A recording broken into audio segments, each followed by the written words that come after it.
SM news के सभी दर्शकों को मेरा जय भीम, नमस्कार, आदाब, सत श्री अकाल।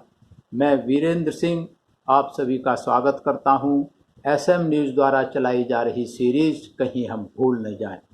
कहीं हम भूल न जाएं उन क्रांतिवीरों को, उन स्वतंत्रता सेनानियों को जिन्होंने देश की खातिर अपना बलिदान दे दिया।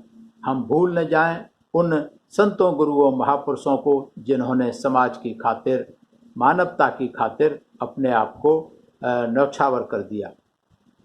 आज हम इसी कड़ी में बात करेंगे भारतीय स्वतंत्रता संग्राम के एक प्रमुख क्रांतिकारी। उन्होंने काकोरी कांड में महत्वपूर्ण भूमिका निभाई थी और जिस कारण अंग्रेजी सरकार ने उन पर मुकदमा चला के उनको फांसी की सज़ा सुनाई थी और 19 दिसंबर 1927 को फैजाबाद की जेल में फांसी पर लटका दिया था। जी हाँ, आज हम बात करेंगे अशफाक उल्लाह खान साहब की। अशफाक उल्लाह खान साहब का पूरा नाम अशफाक उल्लाह खान वारसी हसरत था और ये भारतीय स्वतंत्रता संग्राम के बाद संपूर्ण इतिहास में बिस्मिल और अशफाक की निर्विवाद भूमिका के रूप में हिंदू मुस्लिम एकता के रूप में एक अनुपम व्याख्यान है। अशफाक उल्लाह खान साहब का जन्म शाहजहानपुर, जो कि शहीदगढ़ के नाम से जाना जाता था, शाहजहानपुर के मोहल्ला जलालपुर में रेलवे स्टेशन के पास 22 अक्टूबर 1900 में हुआ था। इनके पिताजी का नाम मोहम्मद शफीकुल्लाह खान और इनकी वालिदा का नाम मजहूरुन्निसा बेगम बला थी। ये अपने भाई बहनों में सबसे छोटे थे। एक दिन उनके बड़े भाई रियासतुल्लाह ने राम प्रसाद बिस्मिल के बारे में अशफाक खान को बताया कि वो बड़ा ही काबिल शख्स था, अव्वल दर्जे का शायर था और मैनपुरी के कांड में गिरफ्तारी के कारण वो फरार थे, पता नहीं कहाँ होंगे, कैसे होंगे। इस तरीके से उन्होंने बिस्मिल साहब की तारीफ की, जो कि उनके रियासतुल्लाह, इनके बड़े भाई के क्लास फेलो थे। अशफाक उल्लाह खान को तभी से बिस्मिल से मिलने की चाह बढ़ने लगी, लेकिन जब वो 1920 में मैनपुरी के केस में जब आम माफ़ी दे दी गई तो वो वापस शाहजहांपुर में आए और अशफाक उल्लाह साहब खान ने उनसे मिलने की कई बार कोशिश की, लेकिन सफल नहीं हुए। अंत में एक बार वहाँ खन्नौत नदी है शाहजहांपुर के पास, खन्नौत नदी के पास एक गुप्त मीटिंग हो रही थी सुनसान जगह पर। अशफाक उल्लाह खान साहब को पता लगा तो उस मीटिंग में पहुँच गए। वहाँ राम प्रसाद बिस्मिल जी, चूँकि वो भी शायर थे, उन्होंने एक शेर कहा। तो शेर जब कहा तो उसके बाद अशफाक उल्लाह खान से उस पर आमीन के नाम से कहा। जब आमीन उन्होंने कहा तो वो फिर बिस्मिल के एक शेर पर आमीन कहा तो फिर उन्होंने पास बुलाकर परिचय पूछा। तो अशफाक उल्लाह खान ने बताया कि मैं रियासतुल्लाह खान का भाई हूँ और उन्होंने आपके बारे में बताया था। और जब राम प्रसाद बिस्मिल को ये पता लगा तो फिर उन्हें आर्य समाज मंदिर में अलग से शाम को मिलने के लिए समय दिया। अगले दिन अशफाक उल्लाह खान साहब घर वालों के मना करने के बावजूद भी उस मंदिर में मिलने, बिस्मिल से मिलने जो है मंदिर में पहुंच जाते हैं, आर्य समाज मंदिर में। और वहां पहुंचने के बाद अशफाक उल्लाह खान साहब की दिशा और सोच सब कुछ बदल जाती है। बिस्मिल साहब से काफ़ी देर बात करने के बाद उन्होंने पार्टी बनाई थी मातृवेदी और उसके एक्टिव मेंबर बन गए। उसके बाद अशफाक उल्लाह खान बहुत ही दूरदर्शी और समझदार थे, तो उन्होंने राम प्रसाद बिस्मिल को ये सलाह दी कि हमें क्रांतिकारी गतिविधियों के साथ साथ हमें कांग्रेस में भी अपनी पैठ बनाकर चलना चाहिए, तो हमारे लिए मददगार साबित हो सकती है। ये सोच के और बिस्मिल साहब, शाहजहांपुर के और भी कई साथी 1921 में अहमदाबाद में कांग्रेस का अधिवेशन हो रहा था, तो काफ़ी सारे लोग वहाँ जाकर के उसमें शामिल हुए। उसी अधिवेशन में उनकी मुलाकात मौलाना हसरत मोहानी साहब से हुई, जिनके बारे में हमने कल विस्तार से बताया था। मौलाना हसरत मोहानी साहब कांग्रेस में काफ़ी ऊंची पैठ रखते थे और उस मीटिंग में मौलाना हसरत मोहानी साहब ने एक प्रस्ताव रखा था पूर्ण स्वराज का। पूर्ण स्वराज के लिए प्रस्ताव रखा था 1920 में सबसे पहली बार हसरत मोहानी साहब ने, लेकिन गांधी जी ने उस प्रस्ताव को ठुकरा दिया था। प्रस्ताव को नहीं माना, तो जो अशफाकुल्लाह खान और राम प्रसाद बिस्मिल और इनके जो साथी थे, उन्होंने काफ़ी हंगामा किया और विरोध किया गांधी की इस बात का।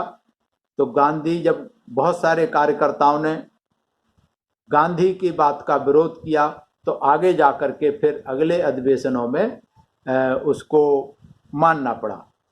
जो पूर्ण स्वराज का हसरत मोहानी साहब ने जो नारा दिया था, उसके बाद फिर 1922 में गया कांग्रेस में भी जो नवयुवक थे, गांधी की जमकर खिंचाई की इस बात को लेके।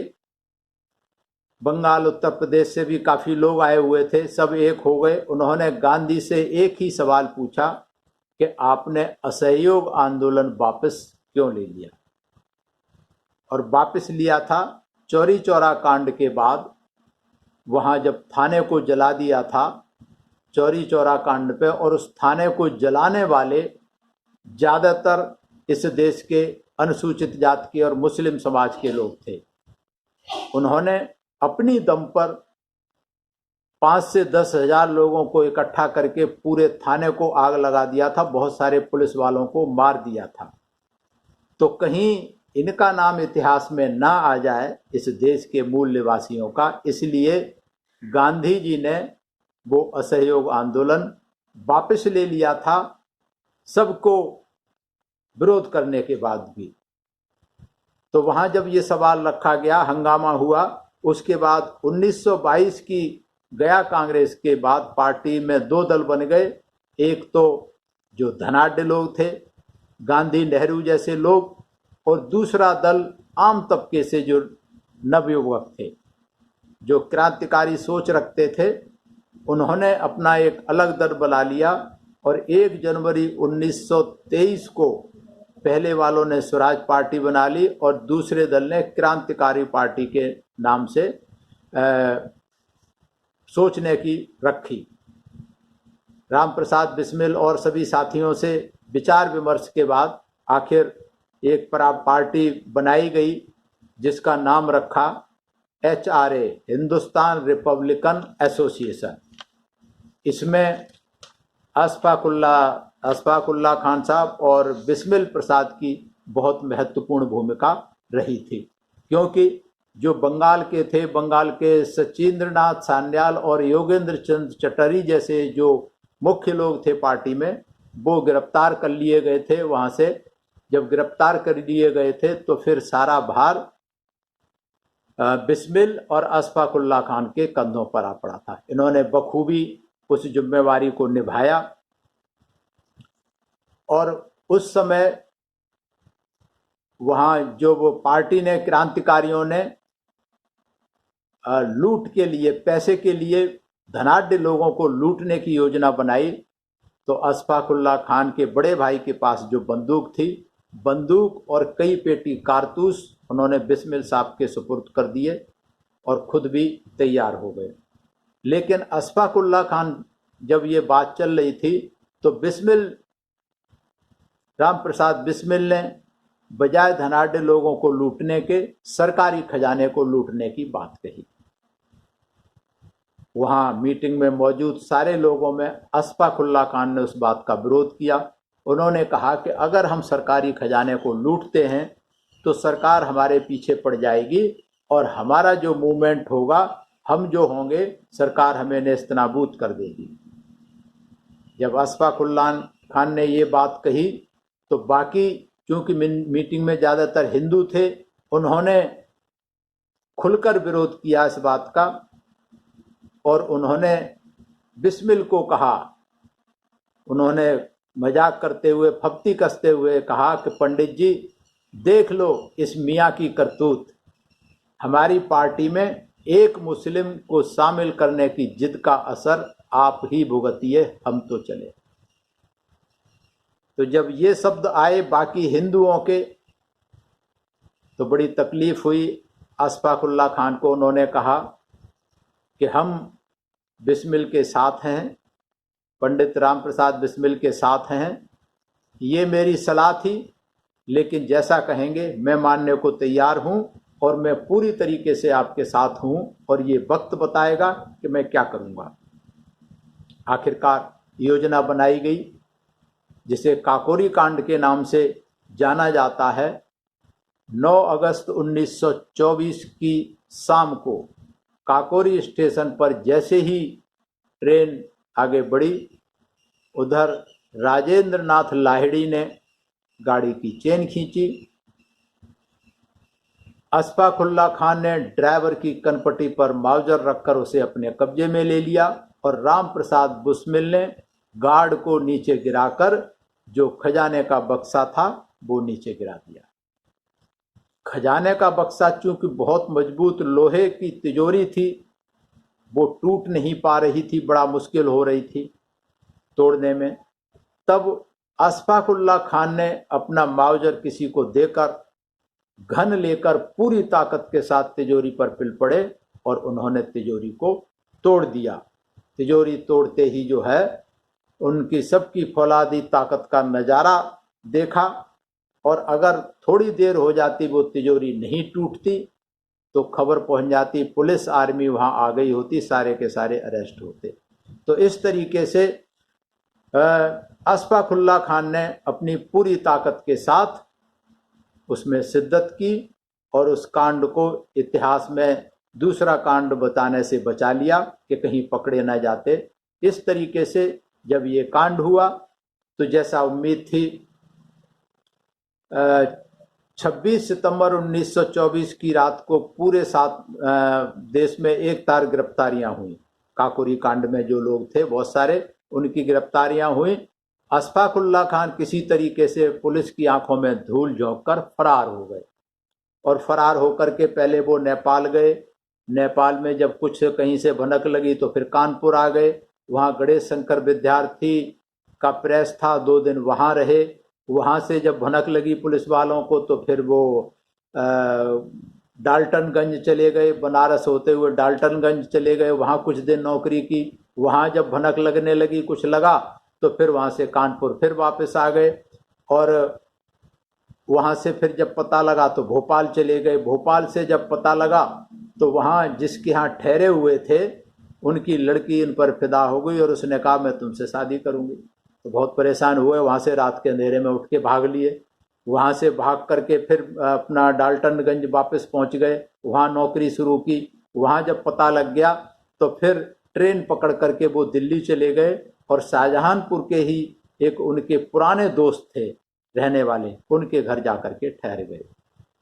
उनके घर जब जाके ठहर गए तो वहाँ भी वही समस्या, उनकी लड़की ने भी उन पर डोरे डालने शुरू कर दिए। अशफाक उल्लाह इस बात से परेशान हुए। उन्होंने सोचा कि मैं पासपोर्ट बनवा के विदेश में लाला हरदयाल से मिलने का उन्होंने मन बनाया, लेकिन कुदरत को कुछ और मंजूर था। बनाया ही था कि किसी ने खबर दे दी और पुलिस के उप कप्तान इकरामुल हक ने उन्हें पकड़ लिया आकर के। और ऐसा कहा जाता है कि जिस दोस्त के यहाँ ठहरे थे, जिस पर भरोसा किया था, शायद उसी ने पुलिस को सूचना दे दी थी। बहरहाल जो भी रहा हो, उनको अरेस्ट कर लिया गया। काकोरी कांड का चूंकि बाकी लोग पहले ही गिरफ्तार हो चुके थे, तो जो काकोरी कांड का है उसका फैसला 6 अप्रैल 1926 को सुना दिया गया था। क्योंकि अशफाकुल्ला खान और सचिंद्र नाथ बख्शी को पुलिस बाद में गिरफ्तार कर पाई, अतः स्पेशल सेशन जज अदालत ने 7 सितंबर 1926 को एक पूरक मुकदमा दायर किया, जिसको सप्लीमेंट्री केस कहते हैं, उसको दायर किया। और उसमें दायर करने के बाद केस के लिए उन्होंने जज को, जो जज थे वो जज भी मुस्लिम थे और एसपी भी मुस्लिम थे। यहाँ महत्वपूर्ण बात यह है अशफाकुल्ला साहब के लिए कि जज साहब ने उनसे निवेदन किया था कि किसी मुस्लिम को आप वकील कर लें तो अच्छा रहेगा, लेकिन अशफाकुल्ला खान साहब ने उन जज साहब की बात को नहीं माना। जो पुलिस कप्तान थे वो भी मुस्लिम थे। उन्होंने सलाह दी अशफाकुल्ला खान को कि आप सरकारी गवाह बन जाओ तो आपकी सज़ा कम हो जाएगी, आप छोड़ दिए जा सकते हैं। लेकिन उन्होंने नहीं माना। जब कप्तान साहब ने उनको फिर हवाला दिया, बोले ये सब हिंदू हैं तुम्हारे साथ, इन हिंदुओं के साथ में ये कभी भी गद्दारी कर सकते हैं, आपको जो है अपने आप को अलग रख कर लेना चाहिए, और आप जो है अगर माफ़ीनामा दे दोगे तो आपको जो है सरकारी गवाह बन जाओगे तो आप फ़ायदे में रहोगे, आप बच जाओगे। इससे अशफाकुल्ला बिल्कुल आग बबूला हो गए और उन्होंने उनको ये कह दिया कि आप अभी इसी वक्त यहाँ से तशरीफ़ ले जाइए, वरना मेरे ऊपर एक मुकदमा और 302 का केस और कायम हो जाएगा। जब पुलिस कप्तान को ये उन्होंने कहा तो पुलिस कप्तान वहाँ से चले गए। तो यहाँ ध्यान देने योग्य बात यह है कि अशफाकुल्ला खान के अंदर देश के प्रति प्रेम था, हिंदू मुस्लिम एकता के कट्टर पक्षधर थे वो। इसलिए वो चाहते तो उनकी जान बच सकती थी इस केस में, अगर सरकारी गवाह बन जाते बिस्मिल के खिलाफ, बाकी लोगों के खिलाफ, तो वो बच सकते थे। लेकिन उन्होंने अपनी जान से ज़्यादा हिंदू मुस्लिम एकता को पहले नंबर पर रखा।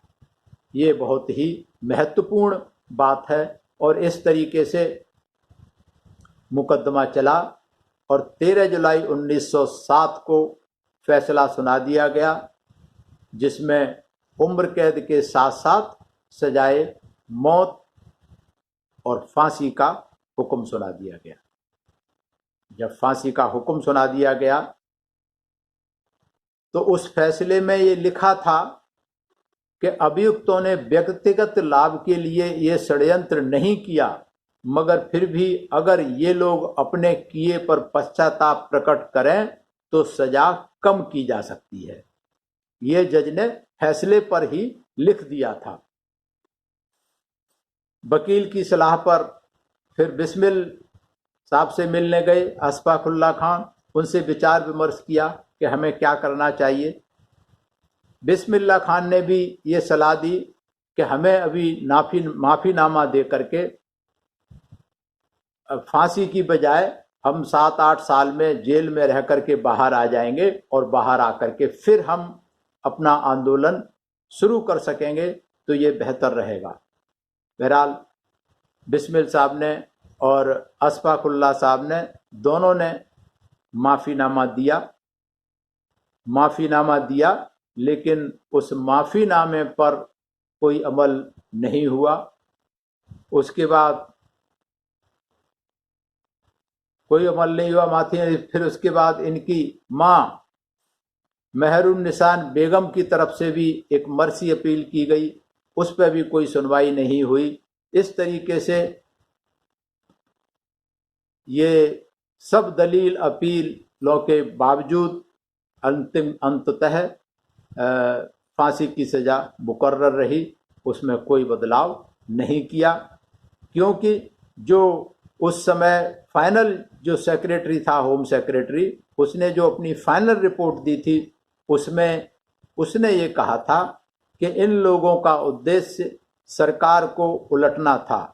ये पूरी तरह सिद्ध हो चुका है, इसलिए इस मामले में फांसी ही दी जाएगी। तो इसलिए, और उसने ये भी लिखा फैसले में दोबारा कि अगर उस होम सेक्रेटरी ने लिखा कि मुझे पक्का विश्वास है कि यदि इन्हें फांसी की सजा न देकर जिंदा छोड़ दिया गया तो ये बंगाल तो क्या पूरे भारत में फैल जाएंगे। इस तरीके से वो सजा मुकर्रर हुई और 19 दिसंबर 1927 की तारीख मुकर्रर हुई, जिसकी सूचना जेलों को भेज दी गई। फैजाबाद जेल में भी सूचना के पहुंचते ही 29 नवंबर 1927 को उन्होंने अपने भाई रियासतुल्लाह खान को, उसके बाद अपनी वालिदा मोहतरमा महरूनिसा बेगम को तथा अपनी एक मुँह बोली बहन थी उनको उन्होंने अलग अलग चिट्ठी लिखी, पत्र लिखे, अंतिम पत्र लिखे। और इस तरीके से 15 दिसंबर की शाम को जेल की कोठरी में अशफाकुल्लाह ने अपनी आखिरी पैगाम भारत के नाम लिखा। उन्होंने क्या लिखा? ए मेरे भाइयों, मेरा सलाम लो और इस नामुकम्मल काम को, नामुकम्मल मतलब जो अधूरा रह गया, इस नामुकम्मल काम को जो हमसे रह गया है तुम पूरा करना। तुम्हारे लिए मैदाने अमल तैयार कर दिया है, अब तुम जानो तुम्हारा काम जाने। मैं चंद सतूर के बाद रुखसत होता हूँ। ये उनकी अंतिम पंक्तियां थीं जो उन्होंने जेल में लिखी थीं। इसके बाद वो दिन आया, काल कोठरी से उन्होंने सब कुछ ये चलता रहा। फिर उन्होंने एक लाइन लिखी जो उनके दिलों में जज्बे और तूफान उठ रहे थे। उन्होंने क्या कहा? जाऊंगा खाली हाथ मगर यह दर्द साथ ही जाएगा, जाने किस दिन हिंदुस्तान आजाद वतन कहलाएगा। इस तरीके से अंतिम सफर में 19 दिसंबर 1927 को हमेशा की तरह उठे, तैयार हुए, वज्रासन पर बैठकर कुरान की चंद आयतों को दोहराया, फिर आंख बंद करके कुरान को चूमा और उसके बाद अपने आप फांसी के तख्ते पर जाकर के खड़े हो गए और कहा, मेरे ये हाथ इंसानी खून से नहीं रंगे, खुदा के यहाँ मेरा इंसाफ होगा। और ये कहने के बाद फांसी का फंदा अपने हाथ से अपने गले में डाल लिया। अशफाकुल्लाह खान की लाश फैजाबाद जिला कारागार से शाहजहानपुर लाई गई। रास्ते में कानपुर में गाड़ी बदलने के समय गणेश शंकर विद्यार्थी वहाँ उनसे मिलने आए, उनको श्रद्धा सुमन अर्पित किए और इस तरीके से उनको उनके घर के पुश्तैनी घर के सामने एक बगीचे में उनके अंतिम संस्कार कर दिया गया और उस पर ये पंक्तियां लिखवा दी गईं, जिंदगी बादे फना तुझको मिलेगी हसरत, तेरा जीना तेरे मरने की बदौलत होगा। ये उनकी खुद की लाइनें थीं जो वो पहले लिख गए थे। वो उनकी जो मजार है उस पर ये लिखी हुई हैं शाहजहानपुर में। अशफाकुल्लाह खान ये सब पहले जानते थे कि उनकी शहादत के बाद भारत में जो लिबरल पार्टी है यानी कांग्रेस की ही पावर आएगी, कांग्रेस की ही सरकार बनेगी और उन जैसे तमाम तबके के बलिदानियों की कोई चर्चा नहीं होगी। क्यों नहीं होगी? सिर्फ शासकों के स्मृति लेख ही सुरक्षित रखे जाएंगे, तभी तो उन्होंने कहकर वर्तमान हालात की भविष्यवाणी बहुत पहले 1927 में ही कर दी थी, फांसी से पहले। क्या लिखा था? अशफाक उल्लाह खान ने अपने अंदर की बात जो कांग्रेस ने सही साबित की, जुबाने हाल से अशफाक की तुरबत ये कहती है, मुहिब्बाने वतन ने क्यों हमें दिल से भुलाया है।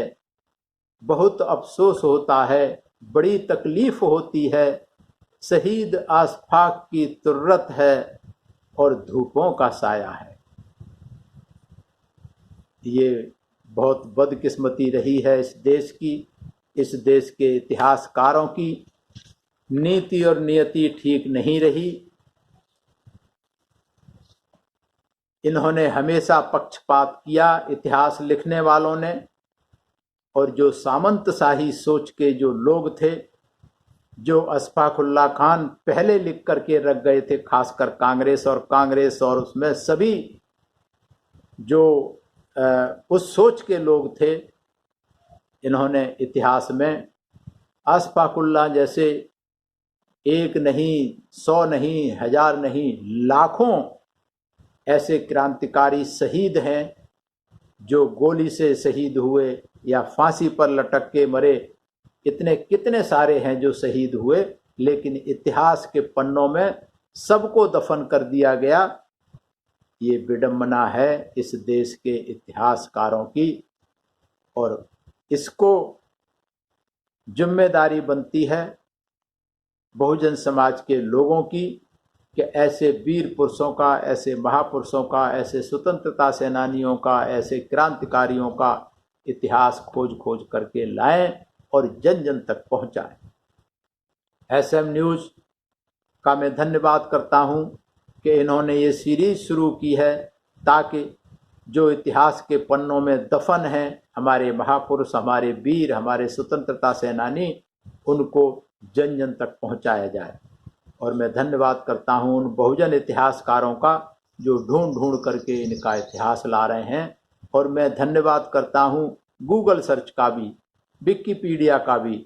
उन्होंने भी बहुत सारे जो हमारे क्रांतिकारी वीर और महापुरुष हुए हैं उनके बारे में बहुत कुछ ढूंढ ढूंढ करके उन्होंने लिखा है। और मैं धन्यवाद करता हूं आप सभी दर्शकों का जो इस सीरीज को पसंद कर रहे हैं, लाइक कर रहे हैं और कमेंट्स के द्वारा हमारी हौसला अफजाई और मार्गदर्शन कर रहे हैं। सभी का बहुत बहुत शुक्रिया, सभी का आभार, धन्यवाद। सभी को मेरा जय भीम, नमस्कार। अगर आपने अभी तक हमारा चैनल सब्सक्राइब नहीं किया है तो सब्सक्राइब करें और घंटी का बटन बिल्कुल भी दबाना ना भूलें, ताकि सभी लेटेस्ट खबरें पहुंच सकें आप पे सबसे पहले।